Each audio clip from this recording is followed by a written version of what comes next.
Пару лет назад, в самый обычный трудовой день, в промышленном районе прогремел громкий взрыв. Он был такой силы, что грохот от него прокатился по округе, словно раскатистый удар грома в безоблачном небе. Взрыв случился в одном из цехов давно работавшего завода, который все считали безопасным и надежным. Никто не мог предположить, что рабочее утро станет началом кошмара.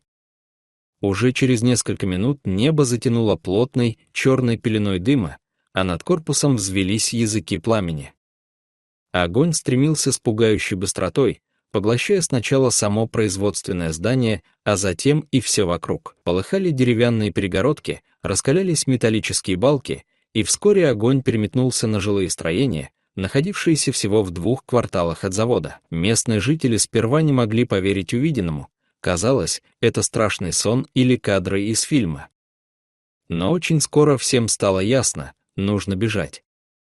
Люди в ужасе выскакивали из домов, забирая с собой лишь самое ценное — документы, сбережения, украшения, небольшие сумки с вещами. Кто-то кричал, кто-то пытался дозвониться до пожарных или предупредить соседей. Детский плач, лай псов, вой сирен, треск пожираемого огня — все смешалось в жуткое бедствие. Среди этих людей был один мужчина, средних лет, с утомленным, но твердым взглядом. Он жил один в небольшом домике с аккуратным двориком, где проводил время со своими питомцами, доброй и умной собакой по кличке Герда и крошечным котенком, которого они недавно приютили с улицы. Котенок был шустрым, пугливым и с первых же дней подружился с Гердой. Они спали вместе, ели из одной миски и целыми днями резвились во дворе. Когда мужчина осознал, что огонь надвигается слишком стремительно, он, как и все, стал спешно собирать самое необходимое. Он подозвал собаку, распахнул калитку и выпустил ее, будучи уверен, что та, как обычно, побежит следом. Но Герда повела себя иначе. Она застыла на мгновение, втянула воздух носом, будто что-то поняла, и в следующий миг развернулась и с громким лаем помчалась обратно в дом, прямо в клубы дыма и стену пламени. «Герда!» — вскрикнул мужчина, охваченный ужасом. «Вернись!» Но собака не обернулась. Она скрылась за дверным проемом, который уже начинал гореть. Мужчина замер. Он не знал, что делать. Инстинкт самосохранения твердил: идти за собакой — верная гибель. Пламя уже охватило часть крыши, и с каждой секундой дом превращался в смертельную ловушку. И все же он не мог просто уйти. Он стоял у ворот, оглядываясь и надеясь на чудо, отчаянно вглядываясь в дымящиеся очертания своего жилища. Секунды тянулись, как часы.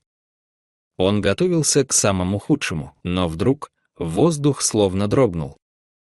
Из объятого пламенем дома выскочила знакомая фигура. Это была Герда. Собака бежала неуверенно, но целеустремленно. Из ее пасти свисал комочек шерсти, живой. Это был тот самый котенок. Герда держала его бережно, но крепко, как мать держит своего детеныша. Она пробежала несколько метров и остановилась возле хозяина, тяжело дыша, кашляя и прижимая уши. Мужчина опустился на колени. По его щекам текли слезы от облегчения, от пережитого страха, от невероятной гордости. Котенок был жив. Напуган, дрожал, но жив. Выяснилось, что котенок забился в самый дальний угол дома, под кресло или за шкаф, туда, где чувствовал себя в безопасности. В суматохе и спешке его не разглядели. Но Герда почуяла. Она не могла уйти, зная, что ее маленький друг остался внутри. История этой дружбы началась без громких слов. Когда мужчина подобрал на улице беспризорного котенка той осенью, тот был грязным, исхудавшим, с больными глазками. Герда сперва сторонилась его, но вскоре проявила интерес. Она начала приносить ему кусочки корма, вылизывала его шерстку, уступала свою подстилку. Через несколько дней они стали неразлучны. Их дружба была настоящей, безмолвной, искренней, сильной. Котенок ходил за Гердой по пятам. Иногда взбирался ей на спину, иногда прятался под брюхом, если слышал громкие звуки. А Герда, как старшая сестра, оберегала, терпела шалости и ни разу не обидела малыша. Эти двое стали живым примером того, как разные существа могут быть родными душами. Пожар бушевал еще несколько часов. Многие дома сгорели дотла. Людей временно разместили в местной школе, которую открыли как пункт для эвакуированных. В этот приют пришел и тот мужчина с Гердой и котенком. Ему выделили место в спортзале. Он расстелил одеяло, поставил рядом еду и воду. Герда лежала, уставшая, но спокойная. Котенок, несмотря на пережитый стресс, свернулся клубком, прижавшись к боку своей спасительницы. Вокруг слышались разговоры, кто-то сетовал на утрату имущества, кто-то оплакивал дом, кто-то просто молчал. Но все, кто видел, как собака спасла котенка, были потрясены. Люди подходили к мужчине, гладили Герду, говорили: «Герой, умница, вот это преданность». А он лишь улыбался сквозь усталость и говорил: «Она не просто собака. Она мой друг». С тех пор прошло немало лет. Мужчина построил дом заново, на том же месте, где стоял прежний. Сначала пришлось жить в вагончике, потом снимать жилье, но он знал, обязательно вернется туда, где все началось. Герда постарела, шерсть на морде поседела, движения стали размереннее. Котенок вырос, превратился в красивого пушистого кота. Они по-прежнему были вместе, спали на одном коврике, играли на травке, встречали хозяина у калитки. Каждый вечер, проходя мимо, соседи узнавали их, вспоминая ту самую историю, облетевшую весь город. Они писали в местной прессе, рассказывали в новостных сводках. Школьники рисовали рисунки, посвященные отважной собаке. Но мужчина не гнался за славой.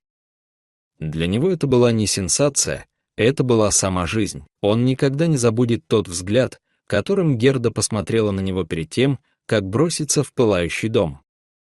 В нем не было страха, только решимость и любовь. Героизм — это не только подвиги в великих битвах.